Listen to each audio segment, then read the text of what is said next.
Hey guys, how's it going? Today we're going to be focusing mostly on planting seeds. Soybean, Kentucky Wonder pole bean, Lima bush bean. We've got an ornamental corn. This is Bethany's custom mix right here from her garden. Several varieties of sunflower, chocolat, pro-cut peach, Sunrich, Summer Provence, White Light, and White Night. We're also going to swing by the greenhouse on our way to the cut flower garden, which is where all these seeds are going to be going. I need to grab some Amazel basil plants and was the last thing. Oh, the emerald tassels amaranth. I've just got a small number of those plants to put out. But before we do that, I thought we would do our one pretty project for today, because while these other things will be beautiful here shortly when they start to grow, today it's all fertilizer and dirt and that sort of thing. But these two containers need to be planted. As you can see, they are full sun containers. I parked right underneath the shade of the mulberry, but the shade ends right here. This one's shaded a little bit in the morning, but for the most part, full sun. In this area, this spot was just kind of created last year. You know, we just put in the flagstone walkway. We did pop some tulips. You can see the foliage is still up. We haven't cut that back yet, but we will. And then we just are working on cultivating this area. And I thought it was fun to have a couple of containers out here just flanking the walkway.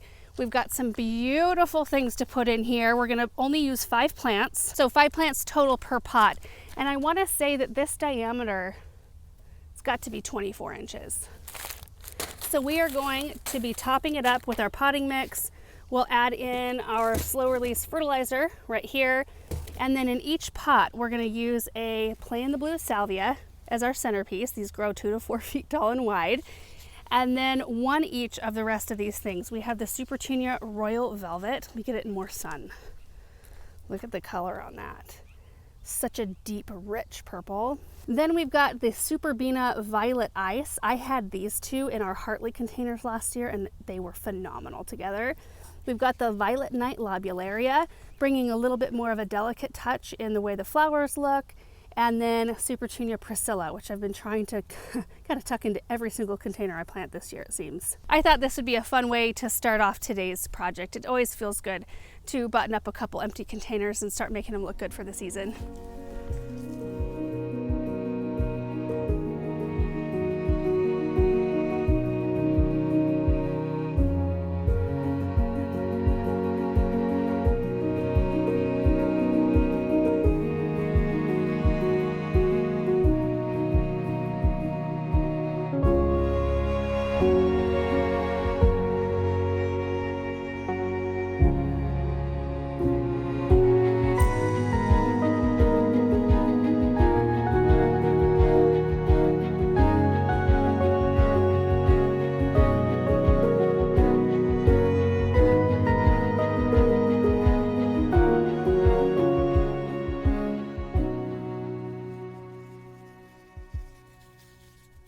You guys, they turned out so beautiful. I don't think I could ever get tired of planting purple. And when you put the different tones of purple and different textures together, there's just something so gorgeous about it. So we've got the salvia in the center and then just surrounded it with one of each of the other ones.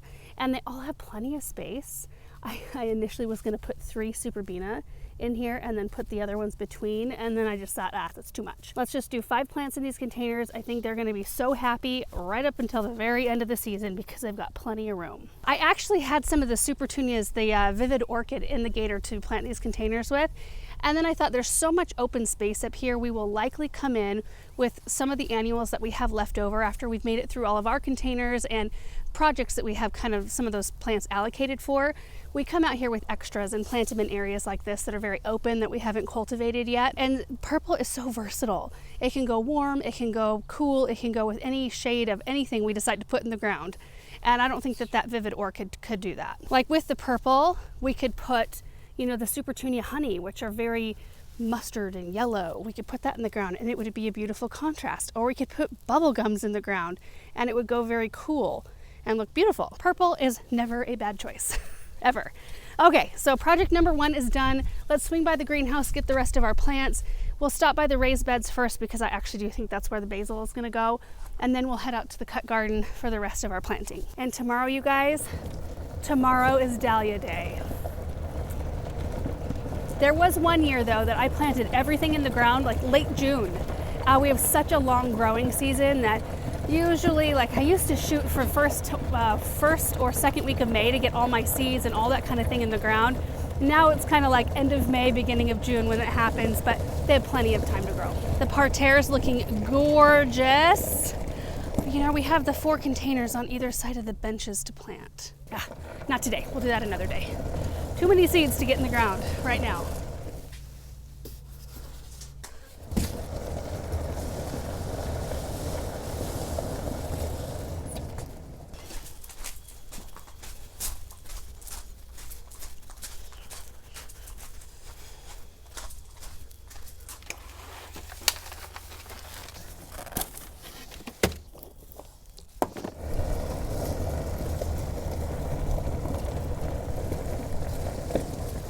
Okay, so here at the raised bed garden, things are looking great. I actually think we're going to be coming in and harvesting our garlic fairly soon, like earlier than we normally do, because you can see the tips are starting to dry, as are the leaves down below, and you don't want to let a whole lot of that go on before you harvest. Usually we do that around the 4th of July, so we might be about a month early on harvesting that, but I don't want to wait too long. Bachelor's buttons, this is the Blue Boy or Florist Blue Boy, I think, variety. They self-seeded from last year. The pollinators adore these flowers and I adore them. They're awesome for cut arrangements and they're just such a beautiful spot in here. It made me realize that I don't think I could ever go straight vegetable in here. I think I need to have some color like that. We also have, this came out of one of our winter sowing jugs. A little bit stressed at the moment, but they have started to open. This is the poached eggplant. You can see that the flowers look like egg yolks and egg whites there. Yeah, they needed some water. But this right here is the only bed we have started to clear out. I had spinach in here, beautiful crop. I did have some leaf miner action and they've started to bolt and they look horrid. So we did harvest a lot of it and then I've been pulling whatever was left in each of the rows to give to the chickens. So today we will do that. And then I'm gonna put some spinosad, that dead bug that we just picked out of the barn. I'm gonna put that on the soil because I did see some pupae. I don't know how to say it. Anyway, I saw some of the infant stage of the leaf miners in the soil. So I kind of want to treat it at soil level before, you know, we put our crop in, which I'm going to put probably 4 amazel basils in here. And then we will seed something else. Maybe we'll go grab some other bush beans and put them in here. But leaf miner damage, you guys, you start seeing kind of like these watery looking spots or runs in the leaves. Let me find a good example. These are so far gone. Maybe something a little more like this. You can see where they come in and they like burrow in between the layers of the leaf and they just create a whole lot of havoc. And if I dig around in here, I can find some of the pupa. Roly polies like crazy too. Oh yeah, right here. It's usually some kind of a fly. There, see that little brown one right there, kind of rolling around? That's no good because that will affect future crops. So it's usually when you get the leaf miners, it's the larva stage of a moth or some sort of fly. And they lay their eggs in the soil and they can even winter over in the soil and can become a problem. We might even be able to find one of the worms right now. Hang on. So this leaf right here brought it to a shadier spot. Let's see if we can't open this up and see what's in there.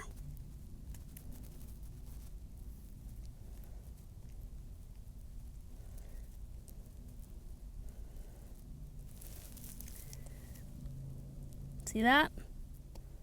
There's your leaf miner right there. It just came out of the leaf. It created all kinds of damage. Here it is in a little bit better light. I had my phone propped up in rocks right there trying to get that shot, you guys. But that's the leaf miner. Isn't that gross? Ugh. And we usually just have it in greens. I don't usually have leaf miner issues on anything else. Like cabbage is looking pretty clean.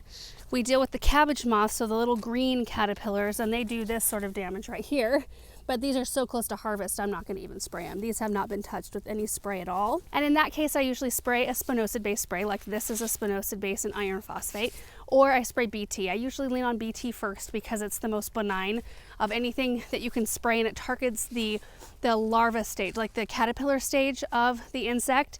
So I've got pupae in here. It's not technically on the list of insects that this one takes care of, but spinosad takes care of so much in our garden, and this is such an easy thing to apply. And I am dealing with roly polies in here, which this attacks as well. So I think we'll be good to just give this a try. Basil's not a crop that's typically attacked by leaf miners in my experience here anyway.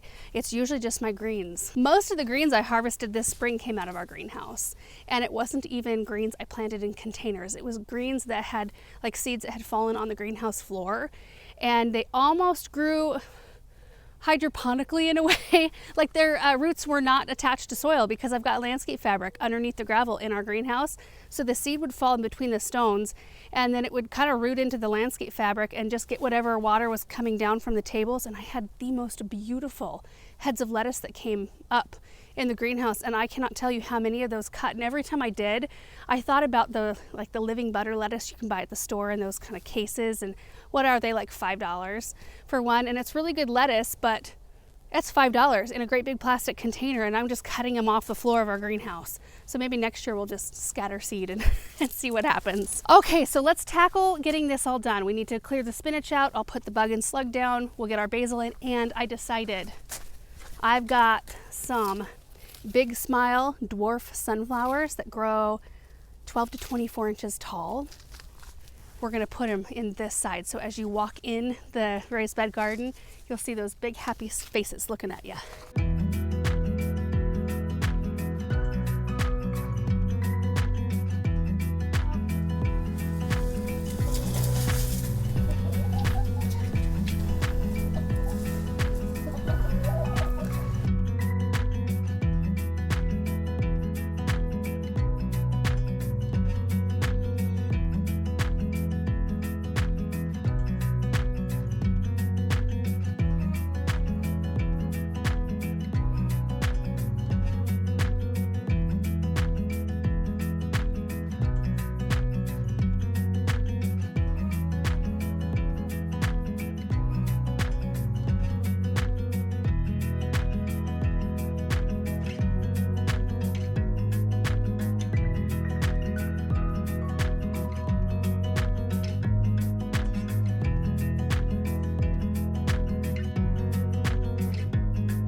There it is, all done and planted, minus the drip system. We still need to come in and swap over to drip tape. That's still on our list to do. But we've got 5 amazel basil plants in here. And then I ended up having to plant zinnias in here. I went with the Cinderella peach variety. And the only reason I did that was because when I got ready to plant the sunflowers, I realized I didn't have quite enough seed for this space. But I think I've got enough seed for a couple of containers. So that would be fun. Something we might yet do this summer. And I do think you could plant just 2 amazel basils in this space and they would fill it in absolutely beautifully. But 5, I figured why not. The thing I like about the amazel basil is that when it flowers, it doesn't change the taste of the basil, which a lot of the other varieties, the flavor gets a little bit off and a little bit bitter. And I love like Genovese and sweet Italian basil, but you have to kind of get after it before it starts to bolt and flower. And I've just found that you plant amazel basil and it's good to go for the rest of the season. And then the Cinderella peach zinnias, I think they're going to be so gorgeous here. They grow about 24 to 30 inches tall, so about like our bachelor's buttons. I think it'll be pretty to have those flowers right here for the rest of the season. Okay, now we head out to the cut flower garden for the rest of our planting. This is where we're going to be planting, I think, pretty much everything else. We've got the back half of this row that we planted our potatoes in empty. So I thought right beyond the potatoes, we could start in with our beans. We could go soybeans because they get a little bit taller, and then lima beans, and then maybe our ornamental corn toward the end. And that'll pretty much fill up this whole row, and all of this soil has already been amended. There's already all the goodies in there. The drip is run, so it's gonna be very quick planting. And then you can see to the right here, we do have sweet peas. They got nailed in our 27-degree night that came through. I did not come out here and cover them. they're usually pretty tough and they are resilient. Like even the ones that got nailed kind of back down to the roots, definitely on the small side, but they are going for it. This happens with our sweet peas every single year. And you think I would learn and put some kind of a cover over them when I plant them, like I do with our ranunculus and things like that, but I just don't. I always think that they're maybe tougher than they actually are. But usually, even if they get nipped all the way down to the soil surface, usually they have strong enough roots to push new growth, and like plants will reappear where I think that maybe they have died. So I usually leave that row alone, even if it's looking a little sparse this time of year. But right beyond it, we've got another ranch panel kind of fence system here. We've got a couple of volunteer sweet peas from last year, but I think I would like to plant our amaranth on this end and then the rest of it with sunflowers. We're also going to have to plant our Kentucky Wonder pole beans on the ranch panel because they are a vining, well, they're a pole bean. They grow like 5 to 7 feet tall, so they need to have some sort of trellising system. Usually I grow bush beans, but I figured I'd give the pole ones a try this year. So we'll allocate a little section for those. So planting the beans and corn will be pretty much the same. I usually shoot for somewhere in the depth range of 1/2 to 1 inch deep, roughly in that area. It's not exact usually. I just go along with my tool and make little trenches, drop my seeds in, and then we try to thin them out between 4 and 6 inches between each plant in the end. The soybean seeds, it's a variety called Bee Sweet, and they're an open pollinated variety. They usually have like 3 to 4 beans inside each pod, and they're green when they're immature, and then you can harvest them and eat them as, I think they're edamame at that point, or you can let them fully ripen and they turn yellow at that point. They're supposed to be very productive plants though, and I've never grown them myself, so this is going to be an experiment crop this year. I'm very excited to try because Samantha Grace, she loves edamame. Like she can't get enough of it. So I'm excited to grow our own here in the garden.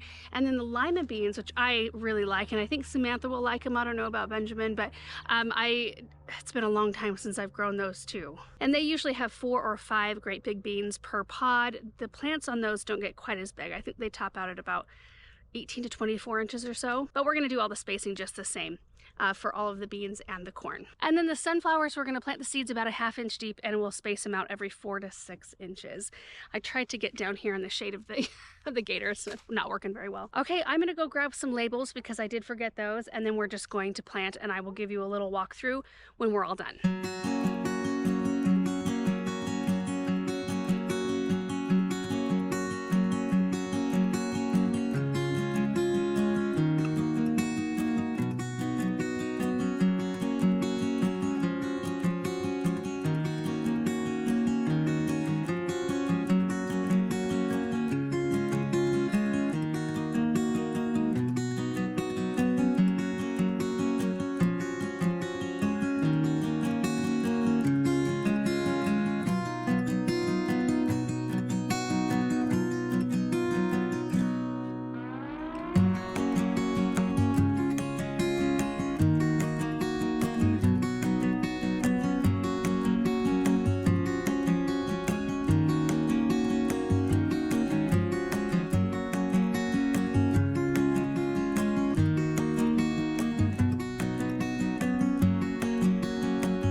Now, do you want to open this bag? Dump some into your hand and see what they look like. Does it look nice? Mm-hmm. They're big beans. Oh, whoops. That's big.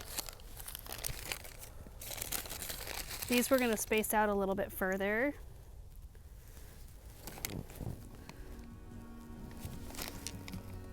Why?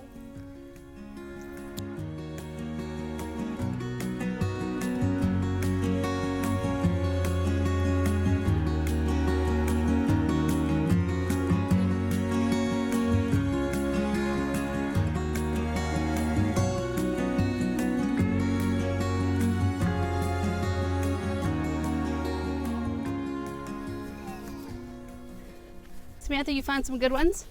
Look,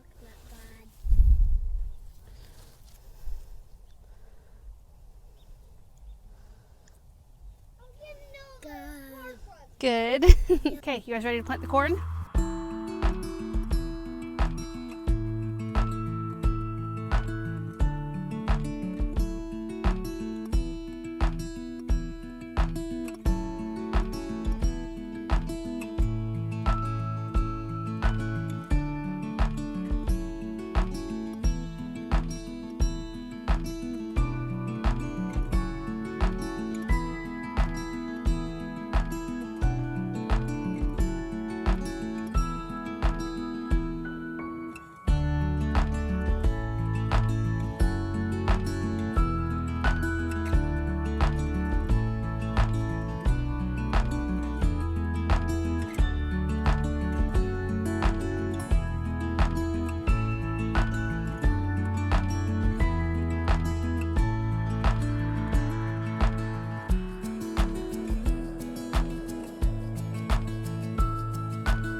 got it all done. Okay, so starting at the beginning, the first two sections are the beans, which the kids helped me plant. We've got soybeans, lima beans, and then the rest of this row is Bethany's corn mix. And then the rest will start over here. So I did plant on both sides of the ranch panel. We do have 2 rows of drip there. So the first 2 sections, I count a section between T-posts. So first 2 sections is the Kentucky Wonder pole beans, and there are 2 rows planted. So that's quite a lot, I think. And then the next section is the White Night and White Light sunflowers. I planted the White Light on the left side, White Night on the back side, and then Pro Cut Peach, the Chocolat variety, and then Sunrich Summer Provence. And then the last section are the 6 Emerald Tassels amaranth plants. And the amaranth is such an awkward plant. They grow into these just massive, kind of cumbersome plants.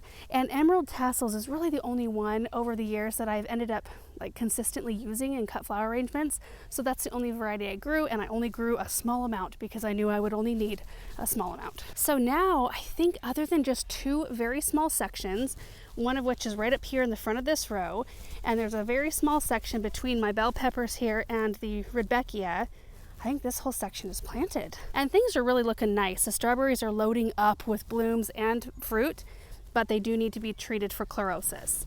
So strawberries are one of those in our area that are very prone to show the iron deficiency in our high pH soil. So I'm waiting until we're done harvesting the first round of strawberries, and then we're gonna come in and just treat these like really heavily with chelated iron. It's weird though, some varieties are a little bit more resistant. Isn't that interesting? Let's see which one this is. Oh geez, I don't even know where I kept tags. This is either the All-Star or the Honey Eye, I think. Oh, look at that. Our Summer Pastels Yarrow, which I started from seed last year, is all budding up and looking great. A little bit of color. And then I added the Firefly Red Pop, which is a new variety coming out from Proven Winners next year. And it is so pretty in here. Couple of volunteer Rudbeckia, and I'm just gonna let them go because I think they'll be really pretty together. We've got a variety of Foxglove. I think this might be Cafe Cream. It's one of those types that blooms a second year. So I planted them out here last year, knowing I wouldn't be able to see color, yes, oh my gosh, until this year. Look at that. So absolutely gorgeous. And they are loaded with stems, blooming stems. So are these delphiniums, which we also started from seed, and the eryngium. These are the steel blue and blue glitter varieties. The other thing I need to treat with iron are all of our echinacea.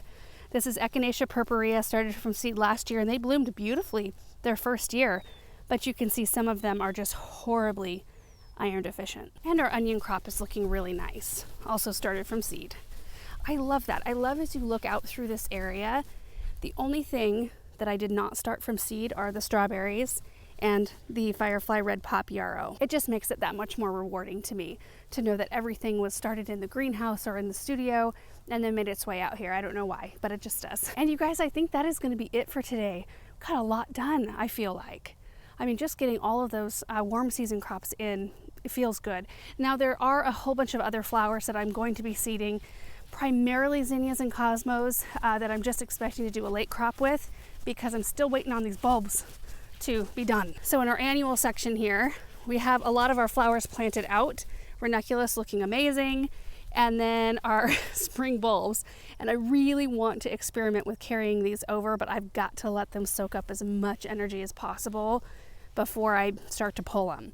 So these 4 rows, which this is 4 60-foot rows, these will be for the direct seeded, I'll do some marigolds, nasturtiums, zinnias, cosmos, things like that I didn't really find that it mattered all that much to get them in super early with everything else. So that's what we're going to do here. Look at this row though. Oh, I've actually cut quite a number, like buckets and buckets full, and these have just been so productive.